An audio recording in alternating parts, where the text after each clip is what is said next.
Coronavirus is now a routine feed with almost 1% of the total world population getting affected by it.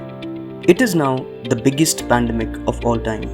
For a year, the whole world and especially India is fighting this with bravery. As the vaccination drive is on its optimum pace, we would like to inform you about what's to come to tackle the spread of coronavirus in India. Let's look into the latest updates from our medical fraternity and government in tackling the coronavirus directly. Zydus Cadila seeks DCGI nod for human trials of COVID-19 antibody cocktails. Black fungus. 5 pharma companies gets DCGI's nod to produce amphotericin B.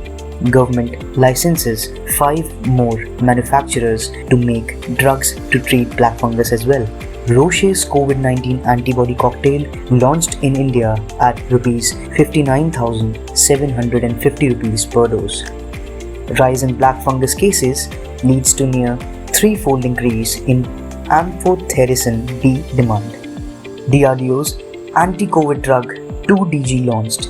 It is believed to give an efficacy rate of around 91%, making it the first ever Indian drug to fight coronavirus. Plasma therapy dropped as treatment against COVID-19 after government panel finds it ineffective. COVID-19, Delhi's Sir Gangaram Hospital starts administering monoclonal antibody cocktails to fight COVID-19. Here are some of the latest updates of India's achievements to fight against coronavirus. The whole country is ready to face this invisible enemy with advanced weapons, along with upscale vaccination to reach herd immunity. Moglix appeals to stay indoors as much as possible and wear double masks wherever you go out. We shall overcome. Moglix fights corona.